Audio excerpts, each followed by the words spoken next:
you own it. Let every mile bring a smile, yeah. Welcome back. I still have that sexy voice. Yeah, you do. So last week we talked about the lessons from 2023. Yeah. And this week we want to talk about looking forward into 2024 and goal setting and what that process is and our, history with goals and what that's looked like historically for us and what it looks like for us now and kind of bridging that gap. And so I think let's start with tell us about the experience with goals. I would say that you have. I wasn't always a fan of setting goals. My in the corporate world, it felt like a box checking exercise. For sure. That never really at the end of the year we knew we were going to get a bonus anyway because based on the company's because the people at the top get a bigger bonus and they're going to make it. You can make numbers and things look any way you want. Yeah. And so it just felt like it was a useless exercise because at the end of the year, we know we're going to get the bonus that's tied to the goal because you guys are going to make it so because you get, a big bonus with it. And the goals are cascaded down. So they don't mean anything to you. They're not your goals really. And they're not terribly different year over year. No, to me, in my corporate experience, goal setting was, to your point exactly, a box checking exercise. It's funny, you'd have maybe consider a safety metric. We're going to have a 1.2 whatever. And then, the next year what they do is we're going to take the last 3 years average and minus off 10%. So then it's going to be 1.1 next year. And it's okay, well, I mean, yeah, we're slowly improving, whatever, but yeah, you're right. It didn't really feel like my goal. It didn't feel like anything that was going to be something that I was passionate about and that I wanted to get accomplished. It didn't drive you. It didn't lift you. It didn't motivate you, move you. In no way. No. And so that was my, I would say, goal setting experience up until this point. And then we kind of embarked on this crazy entrepreneurial personal growth journey, and it's really shifted goals for me because now they're mine. I guess for one thing, I'm setting goals that move me, that mean something to me, that make you a better person on December 31, 2024 than you were on January 1st, 2024. Yeah, and so it's become a completely different exercise for me. It's night and day different for me too. Night and day. I just never wanted to do it before, and now I look really forward to the process that we're going to lay out for you here in a few minutes. And the process is very different for us than it was in the corporate world. For sure. And it's because we made this process. It's our process. We get to do what we want. Yeah, that's the beauty of it. And so we've figured out a few things that mean something to us. So we listen to other people and what they to your point earlier from our last week's podcast, we listen to a lot of books, listen to a lot of podcasts, we've been to a lot of events, we've met a lot of people, talked to a lot of people. Everyone's got their own different way of doing things and setting goals. And so, we've just taken what we think works for us and left what doesn't. And so I invite everyone listening to do the same thing. Yeah, exactly. This is what we found works for us. So take what might work for you and leave what doesn't. I think it's super important that obviously there's a lot of successful people out there who've done things and it's worth listening to what they do, but not everything is going to be fit for purpose for you. That works for them. And it's great to listen and take that in. And maybe there's a part of their process that you love and that you're going to take. And then there's a part of another process and you build your own system for what works for you. I think that's... And if our system works for you, great. But if... Totally. Take what works and leave what doesn't. Yeah, exactly. The other thing that I think... I wanted to highlight with the goal setting exercise, because in this transition period for me, this is something that's become really clear and important for me, is that it's about who you become, not what you achieve. And not tying your identity to your goals and achieving your goals. Your value and worth as a human does not depend on achieving your goals. I think that's a big one for people who are high performers and hold themselves to a very high standard.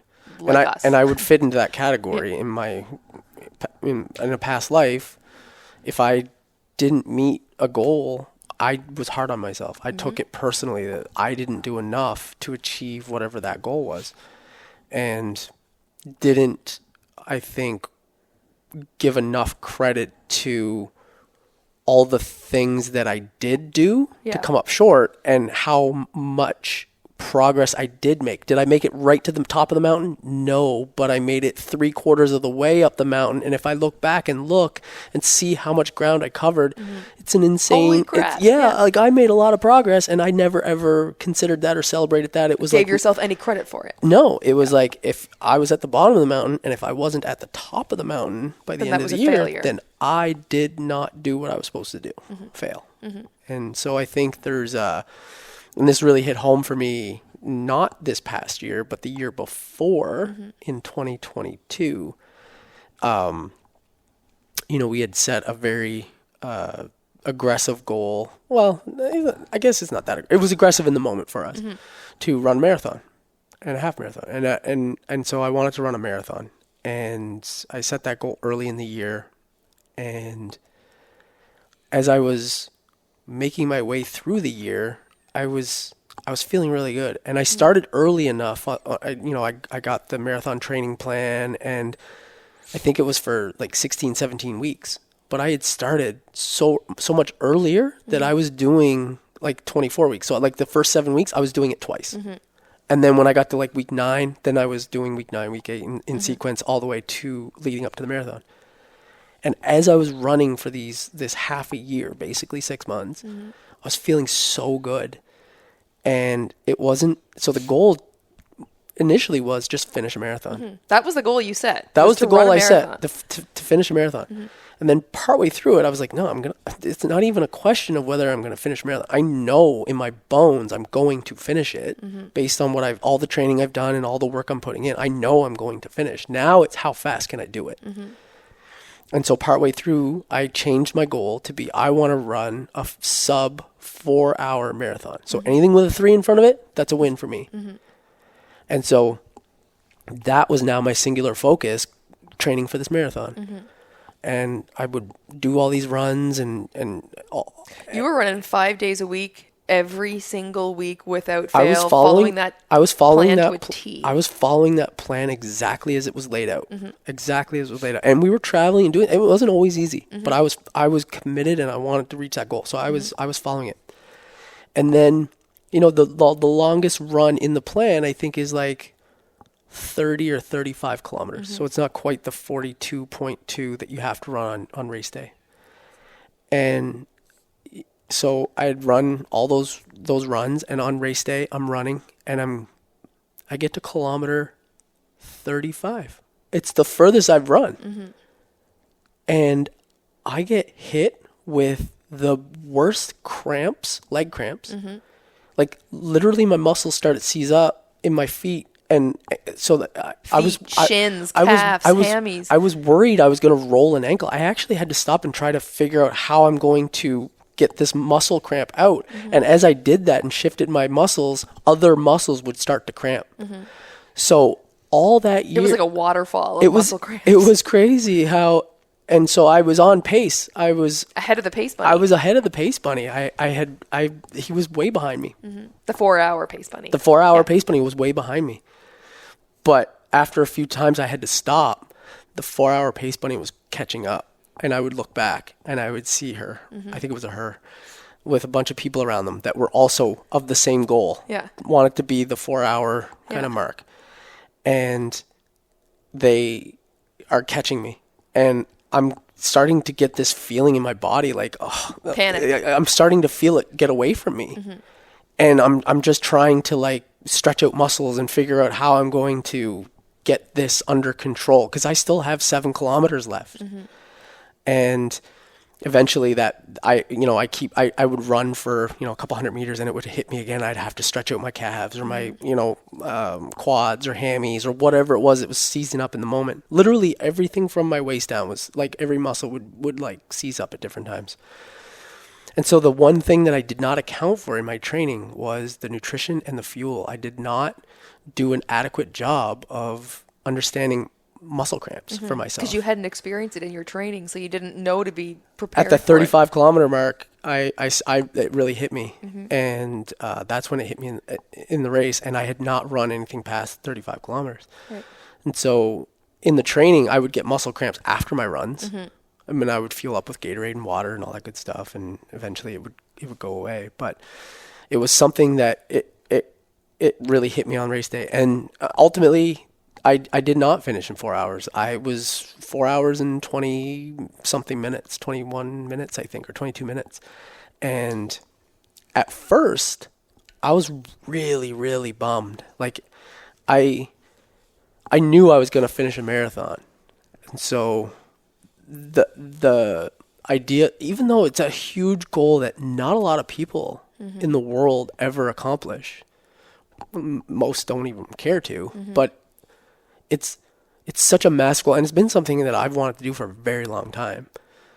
And to be honest, I had set the goal for the time.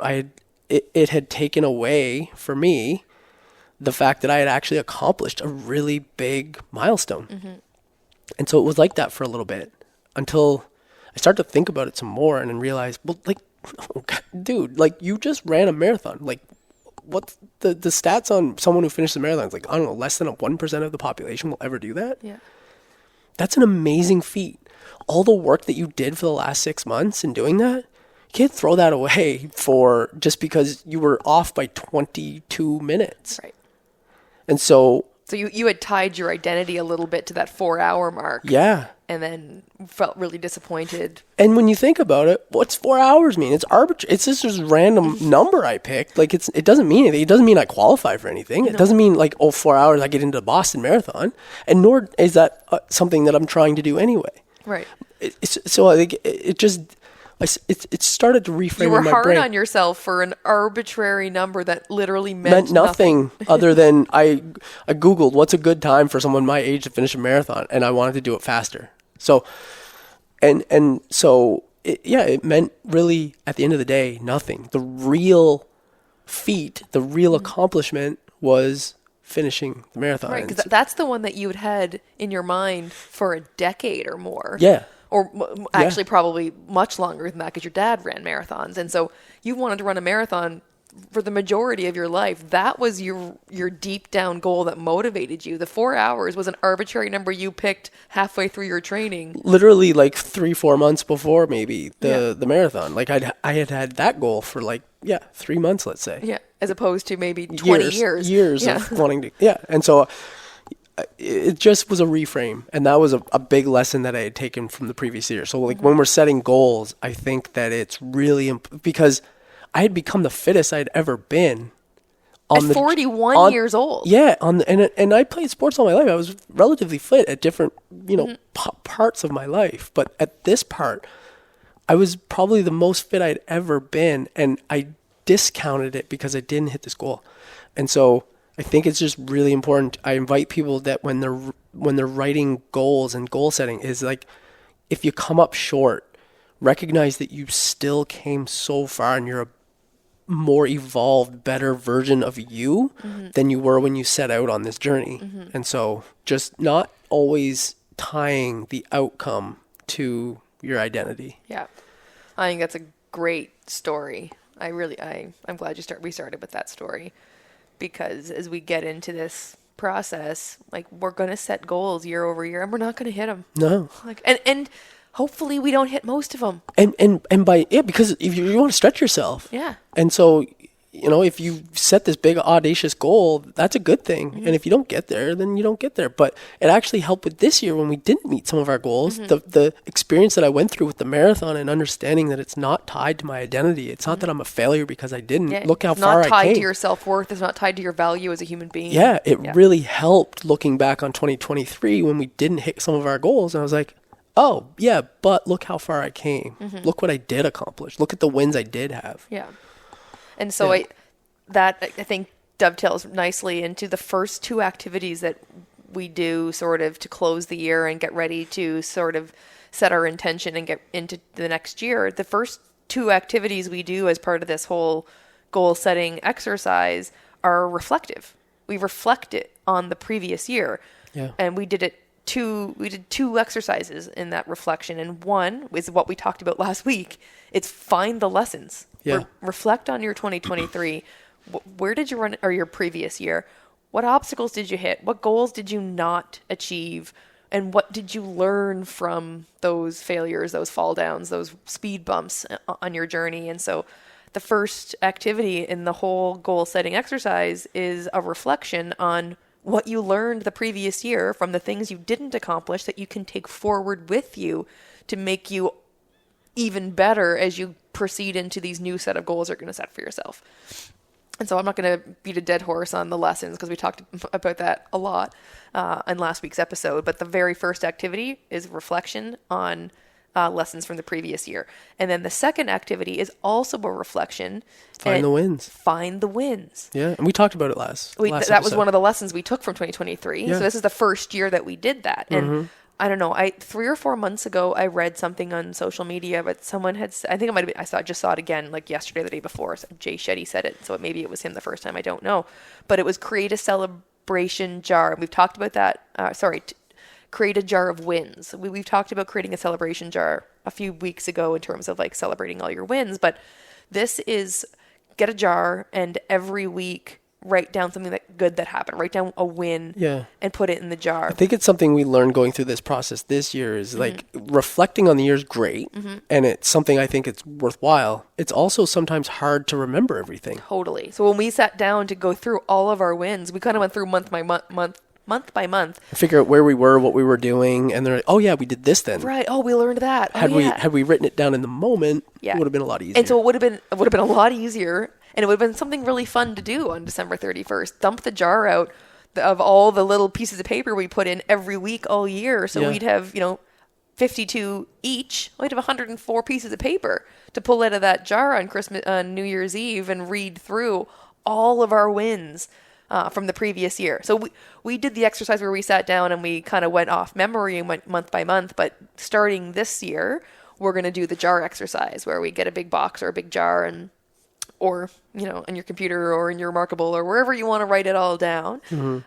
Every week, write down something good that happens. One of the wins your biggest win or your most favorite win from that week. Yeah. So that when December 31st, 2024 rolls around, we've got the list of wins from the year that we can look back on and reflect. Yeah. And so the first two activities in our goal setting process are reflective. And then the next two that we do, I think, really get around setting our intention for the year. The next two activities we do are pick a word and pick a theme song. And this year is the first year we picked a theme song. So I'm kind of excited about that.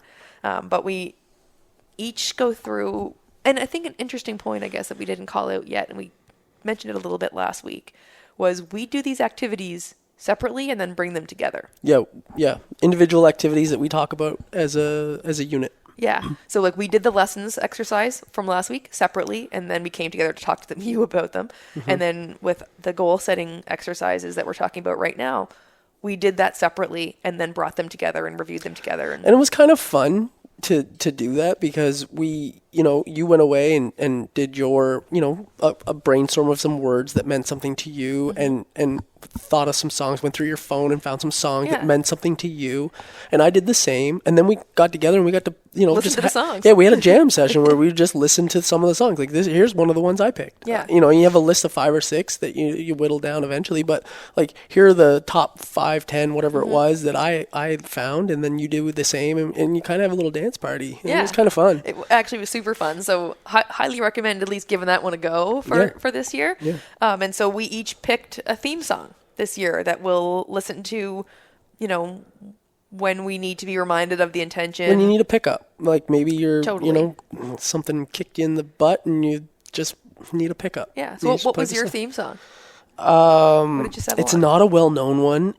It was called, I think it's called The One Percenter by, I think, Alpha.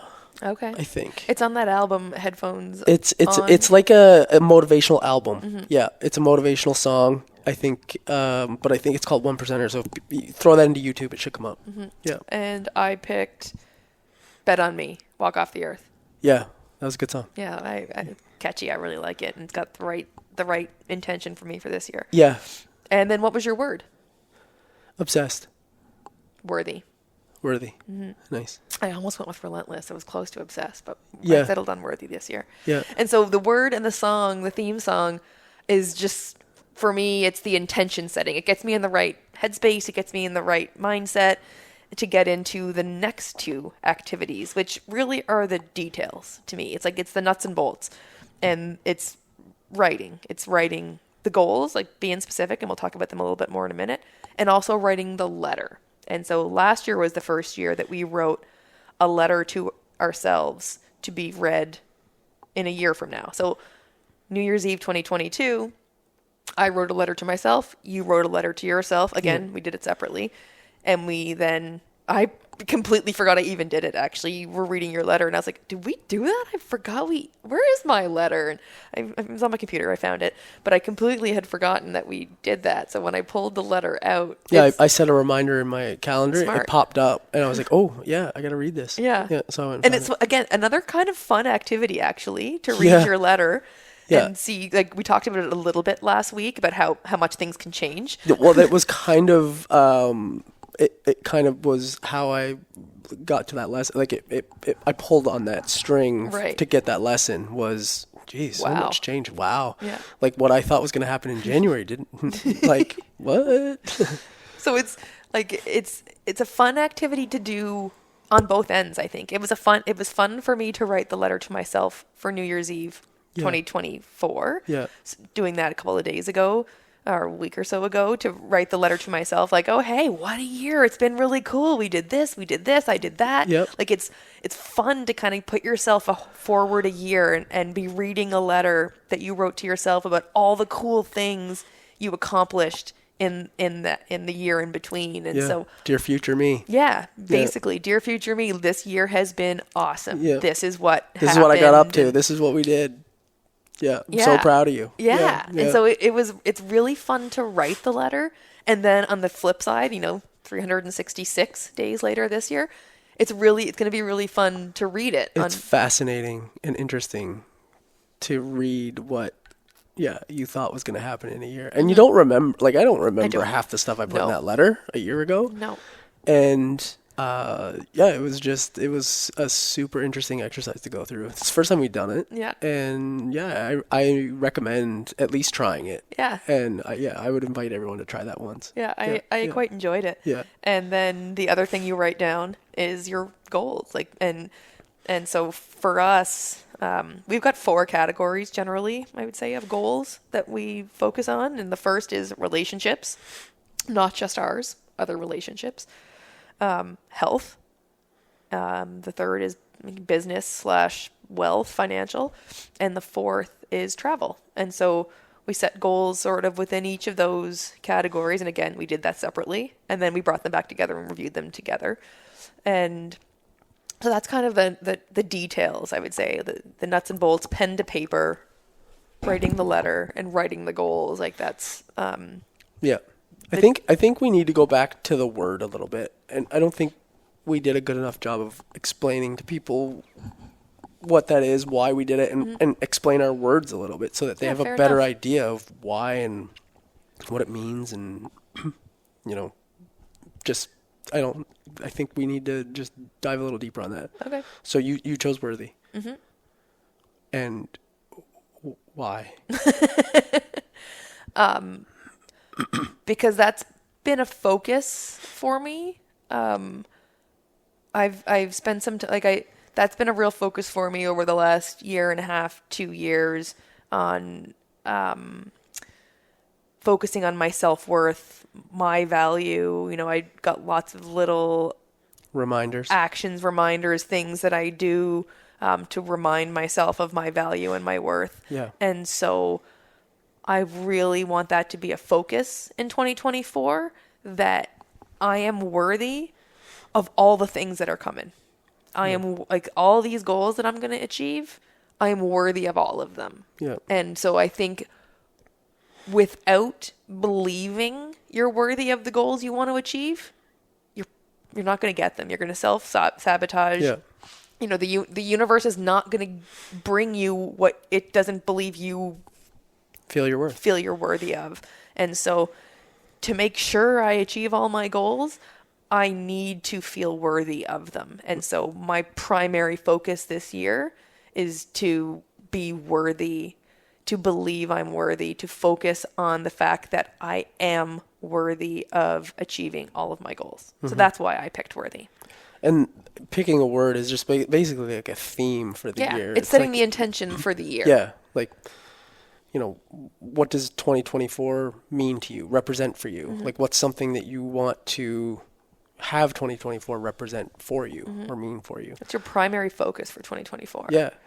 And I think why I chose Obsessed was we were at an event recently, and it really hit home when they talked about, and I've known this forever, like, it's what you focus on is what, where you're going to get results. And, you know, it's, if you want it to be the best at something, it takes almost like an obsession, like Michael Jordan, Kobe Bryant, athletes, you know, these Steph Curry, and I know I'm using all basketball, who Tom Brady, Wayne Gretzky, Sidney Crosby, Taylor Swift, the amount of thought and the amount of obsession that she puts into her like show. She trains like an athlete. She was running on a treadmill and singing her whole set list. She trains like an athlete. Yeah. I would never have thought that that's what it takes,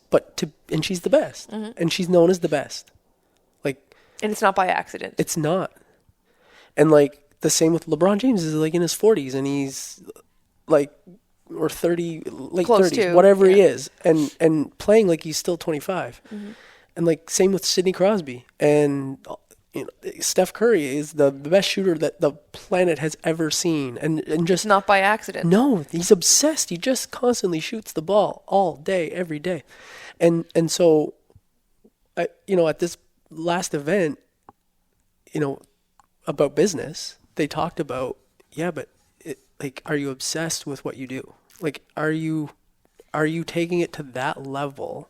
Because that's what it takes to be successful, like to do big things. And so for me, we want to impact a lot of people. We want to help people live the best life they can. And so that has to be an obsession, not just a pastime, not just like a hobby. Like, it has to be something that you put focus and intention on every day.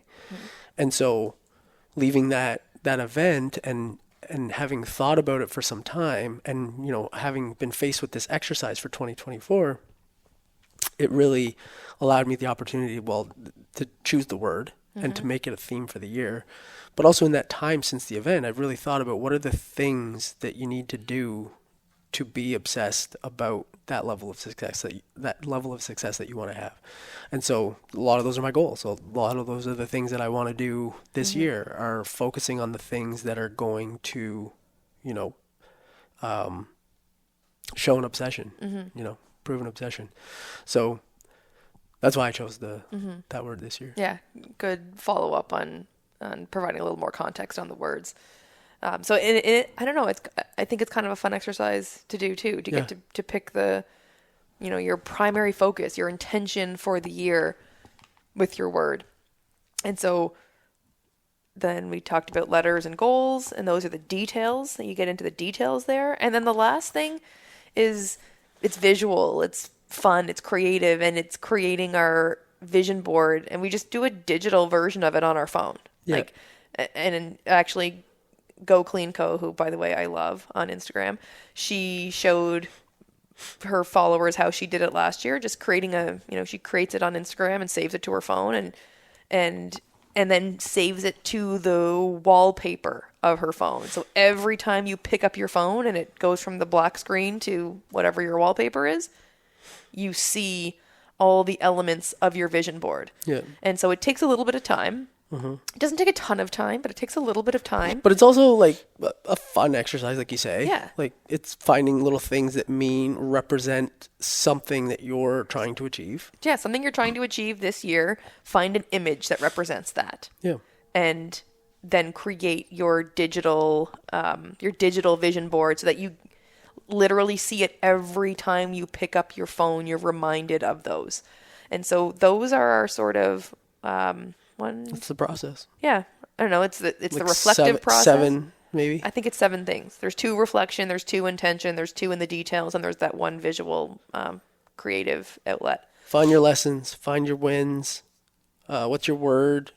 Find your theme song. song. Write yourself a letter. What are your goals? And be really specific in the goals. And then find your images that represent those things that you want to do in 2024, and create your vision board. Create a vision board and save it to your wallpaper so that you see it every day. And it's one other ahead. thing we didn't mention when we talked about writing down the goals is writing them down every day. Yeah. People who write their goals every day are 41% more likely to achieve them. And this year, something different that I did, like I wrote out all my goals, but the one big one that really means something to me. Yeah. I wrote that one, Yeah. and I wrote 50 reasons why Yes. it's a must. Yeah. 50. Yeah. And write more if you can, but like minimum 50. So what is that thing that you want to achieve? And then 50 reasons why it's a must for you. Because I think when we realize what it is we want to achieve, sometimes it loses some of the luster as you go through and you fall on the hard, the difficult things pop up. But life gets in the when way. you read the 50 reasons why you want to achieve that goal, like, because I want to help my family, I want to do this for my friends, I want to, whatever the reasons, your 50 reasons are, it makes that goal a little bit more valuable to you. It brings the meaning back. Yeah. Why do you want to do it? Well, because I want to do these 50 things, or I want to help these 50, whatever it is for you, but 50 reasons why that goal's a must. So I'm playing with that this year. So that's something that people can That's a really good call out. do too. Yeah. So write your goals down every day. Yeah. I write mine. We both do in our journal every morning when we do our journaling work. Yeah. And then your big one, your big primary goal. What's the big one for you every year or for this year? Yeah. What are you? And the 50 reasons. The 50 stack of reasons why it's a must for you to achieve it. Yeah. So, yeah, hopefully there's something there that you can pull into your process for your goal setting and reflecting on how your year went, and look forward to your next year. And like we say, if you get any value or if you liked what you heard, it would mean so much to us if you shared it or liked it or left a comment, just to let us know what resonated for you. And it always helps to These mysterious algorithms. Yeah, and it helps us get in front of other people. Yeah, reach more people, which is always our goal, is to help as many people as we can. So anything you can do would be super appreciated. And that's all we have for you this week. I think that's all for this week. Maybe we'll look at in a future episode talking about how we go about moving forward towards the goals, habits, focuses, routines, things like that. But for another day. For another day. All right. Thanks, everyone. And we'll talk to you soon. Talk to you next week. Happy 2024. Road of life, yes, you're on.